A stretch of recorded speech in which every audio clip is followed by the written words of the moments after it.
welcome back to my channel. So today I'm doing something a little bit different than what I usually bring to my channel, but today I'm actually going to be doing a story time video.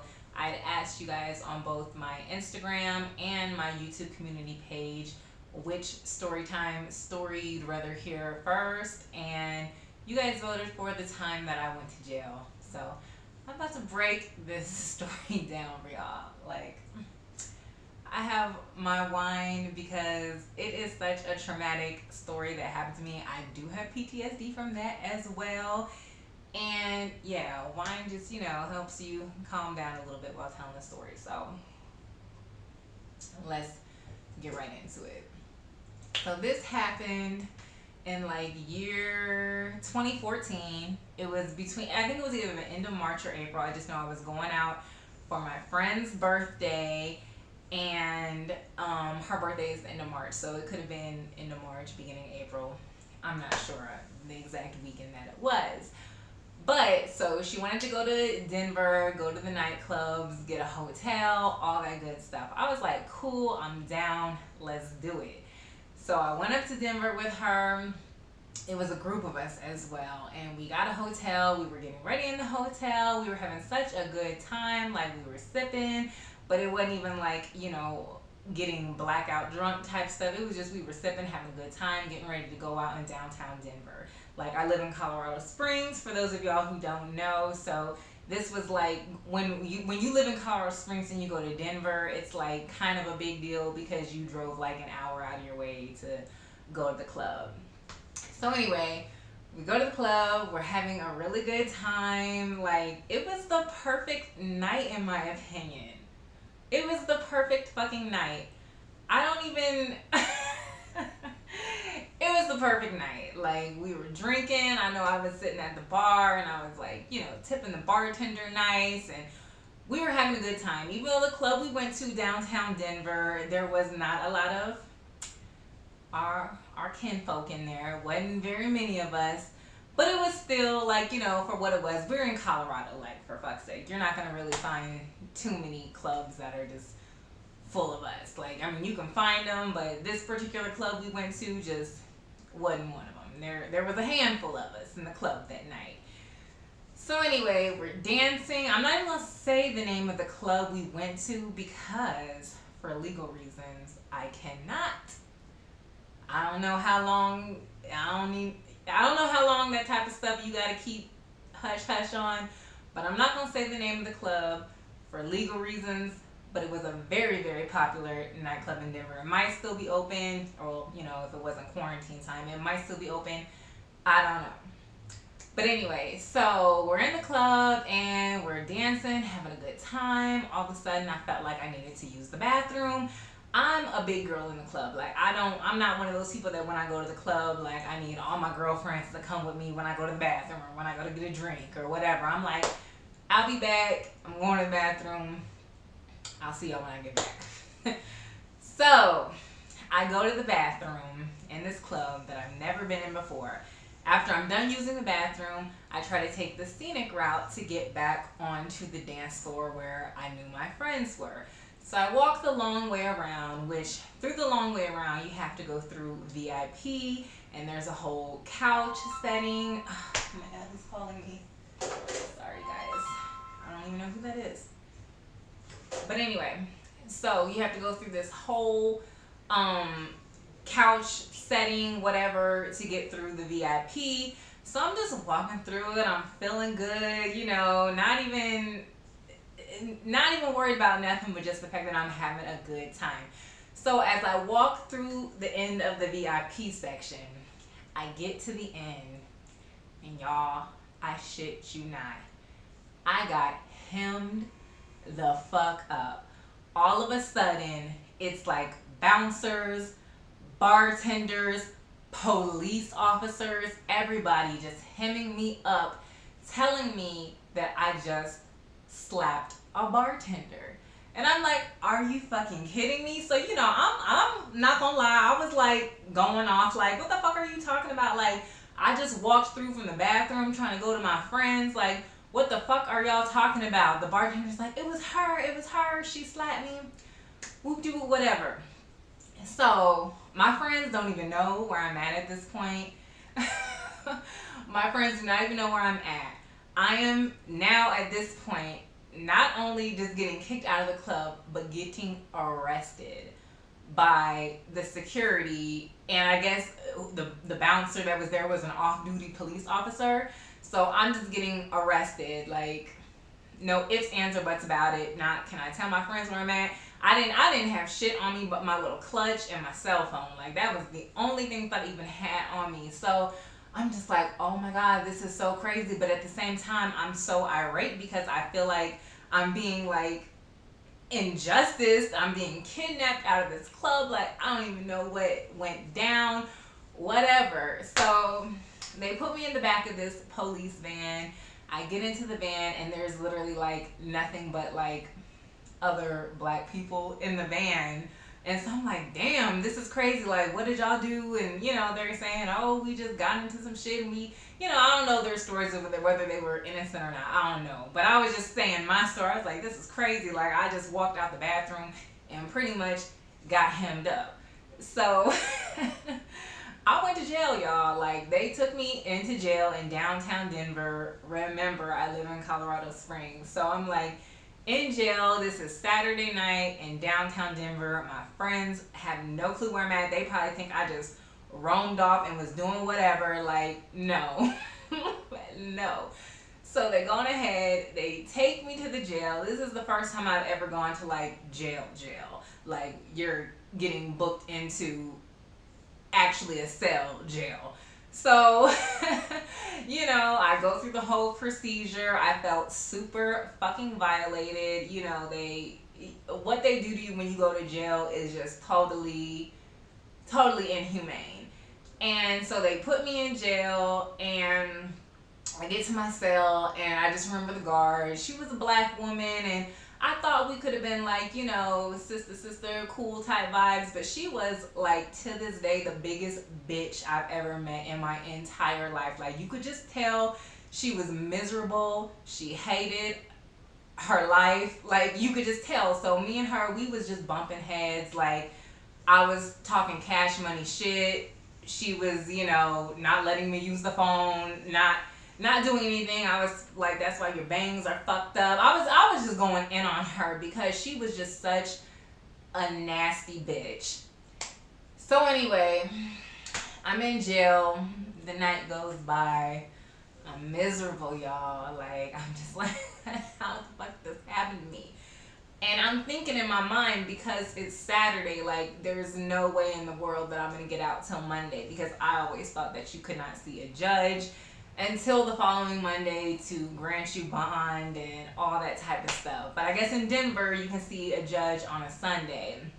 So it's the next day, and before I even go to the judge, thank God my friends had a little bit of sense and was like, something ain't right. Like, where is Lauren at? Like, I didn't run off with no random man. I had a whole boyfriend, like, who's my husband now, but I had a whole boyfriend. Like, where could she have disappeared to? Like, you better either look in the fucking hospital or you better look in the jails. And sure enough, they looked in the jails.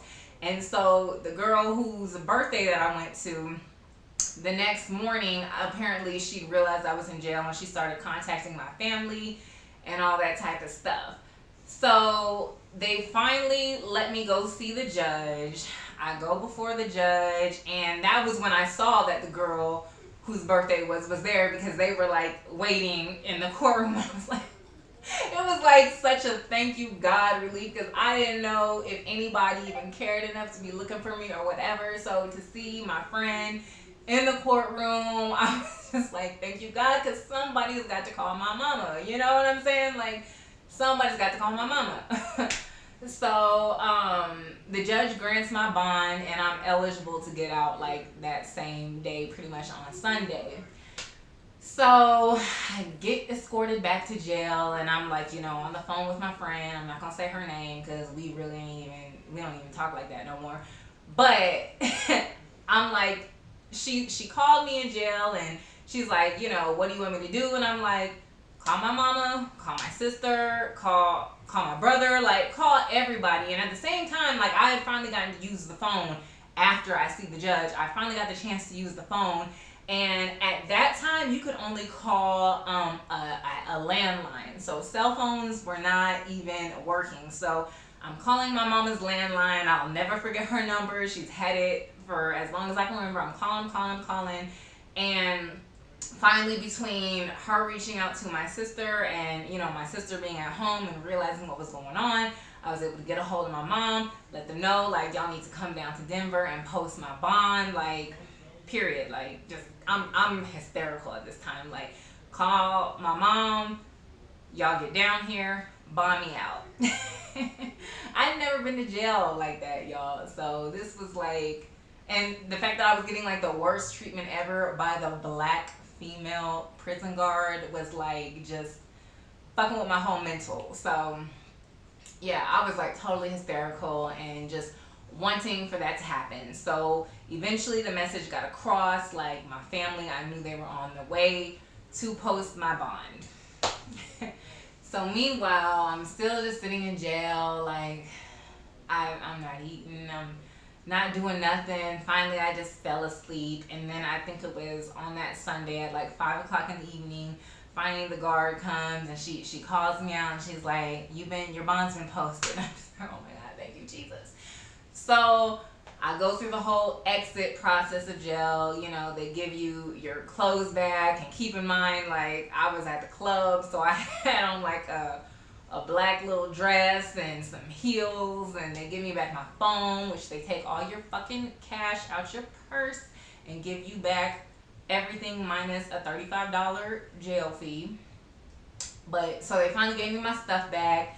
I walk out the jail.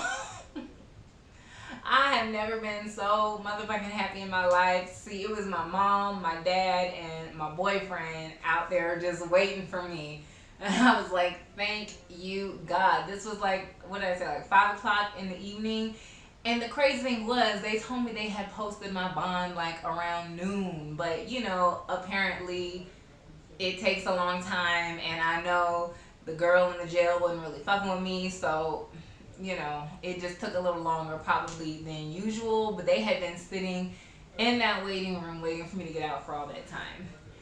So now there's a whole nother issue, because now I have a court case, right? Like, they're trying to, I ended up going to court, and I find out that they're trying to charge me with assault. I don't remember what degree it was or whatever, but I'm like, I'm not pleading to no goddamn assault because I didn't assault nobody. And this is where the system is so fucked up, because, the DA offers you the plea, and I'm like, no, I'm not pleading to that. Like, offer me nothing and I'll accept that, but I'm not accepting no fucking assault charge. Like, I don't care if y'all are saying, oh, you'll just get community service, or oh, you'll just get 30 weeks of probation, whatever. Like, I'm not going on probation. I'm not taking nothing, because I literally did not do this. Like, I was so wrongfully accused. Like, I never felt so unjustified in my life.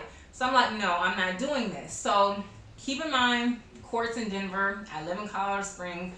I'm going back and forth to Denver, and it was like we went back and forth probably like 4 times of them offering me pleas, and I kept saying no. The bartender that was alleging that I slapped her, and the police officer that arrested me, who was the off-duty police officer that was the bartender, it was like he kept going on. He was on vacation all these times, so we had to keep doing continuations, and each time they would offer me a lower sentencing for pleading for assault.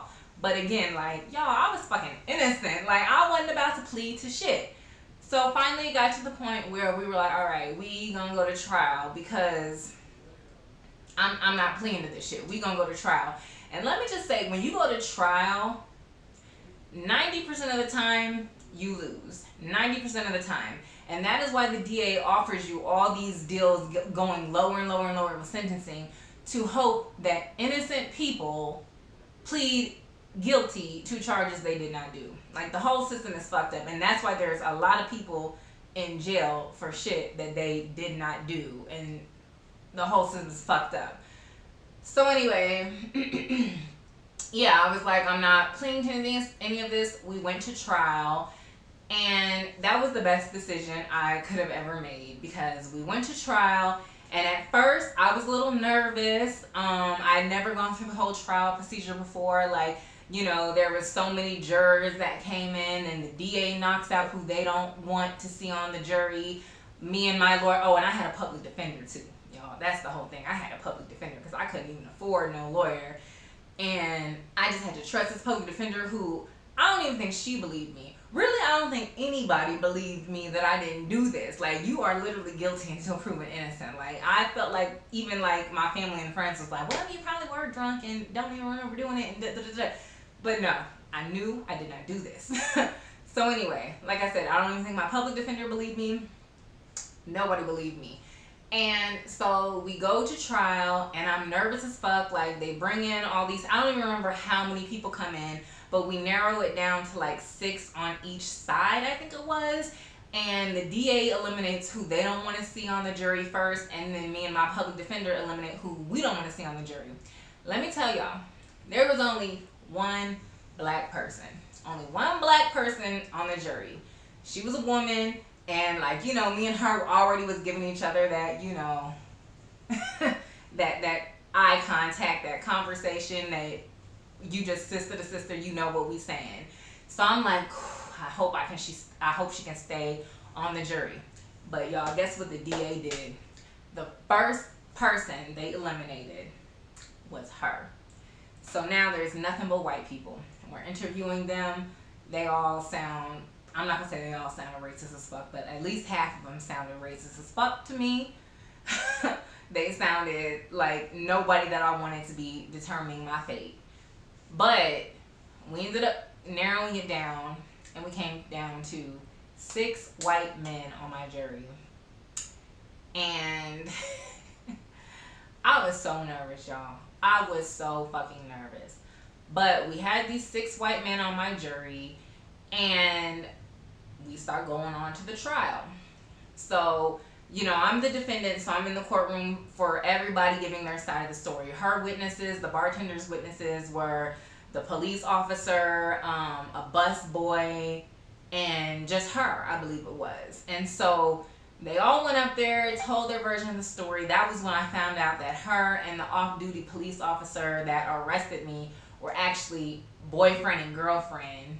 And the funny thing is, they were both mixed, half black, half white. And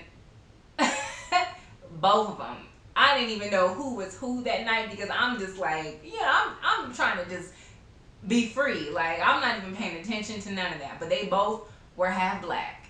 So that already was like, whoa, I thought I was like dealing with like, you know, some straight up white people. But they were both half black, and they were boyfriend and girlfriend. So they went up there, they gave their version of the story. Both of them just had totally different versions of what happened. And then the bus boy, he went up there, and the judge asked, like, well, what was I wearing? Or not the judge, but the DA and all, and they asked what was I wearing. And they were talking about, oh, she had on khakis and a black shirt. But y'all, that night I literally had on a black freedom dress.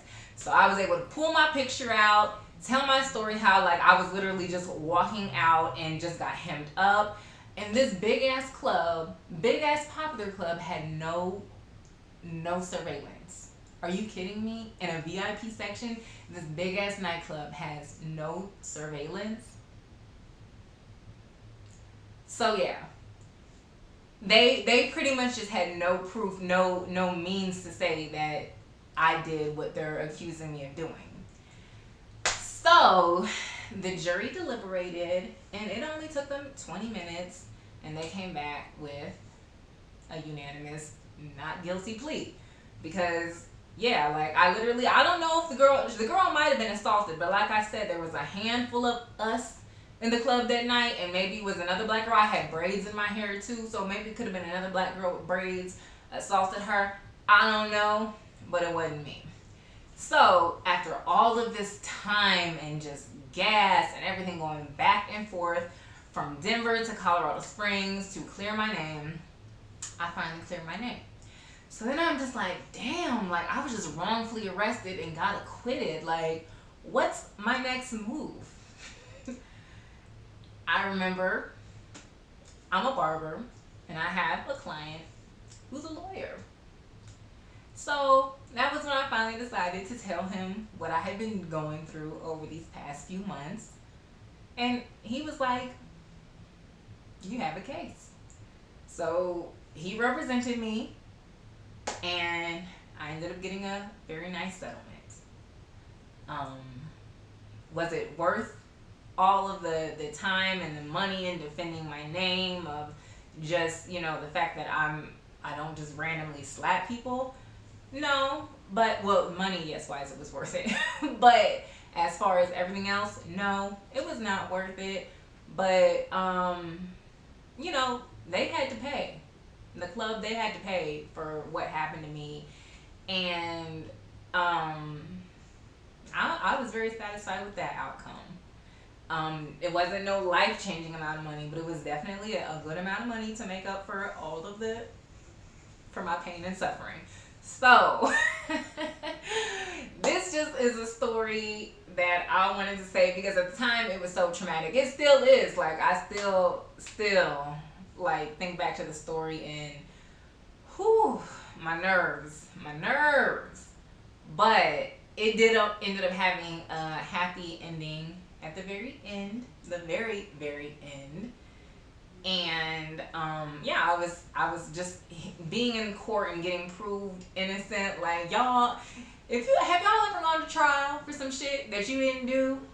Like, if you have, let me know below in the comments. Have you ever gone to trial for some shit you did not do? Because you really be feeling like goddamn Martin Luther King, Dr. Sebi. Like, you be feeling like somebody serious up in that motherfucker, and just knowing that everybody in there wants to see you go down. Like, even my first court appearance, the DA, they were like, "How are you pleading?" And I'm like, "Pleading against what?" They're like, "The lady you slapped." And I'm like, I can see how they can intimidate people to say they did some shit that they did not do. So we gotta work on that as a system, and especially being black people. Like, I really feel like I was just accused because I happened to be a black girl with braids in that club. There might have been one or two other of us in that club with black girls with braids. But it's like, if my description would have been blonde hair and blue eyes, would they have just hemmed up the next blonde hair, blue eyed girl they saw? I don't think so. I don't think so. But I got hemmed up with the quickness and literally dragged out the club, kidnapped out the club. So, y'all, this is just a lesson. Be careful where you are. I know, like I said, I was the type to just walk away and just migrate to the club on my own. Don't do it. Keep the buddy system, especially if you're black, a black woman, because they could have done God knows what to me as fast as they swooped me out that goddamn club. So be careful. But that is my story about the time I went to jail. I hope you guys got something from it. And if you have been falsely arrested, you better sue that ass. Get your settlement, get your check, because they're not going to apologize. They're not going to do nothing else. So get your reparations, boo. Okay? But anyway, thank you guys for watching. I hope you enjoyed my very first story time. And I do have some other stories because I have lived a very, very entertaining life. So I hope you guys enjoyed. Please subscribe, like, comment if you have any questions. I hope I broke the story down right. Like I said, this is my first time. So hope I broke it down where it was understandable and in place. So yes, I will chat with you guys in the next one. Stay safe. See you next time. I also forgot to mention that this nightclub has been accused several times prior of racial discrimination and has paid out hundreds and thousands of dollars. And they are, in fact, permanently closed. And the officer that arrested me, he was I don't know how it all played out, but at the time he was also on trial for beating up a young black boy in the streets. So it is what it is.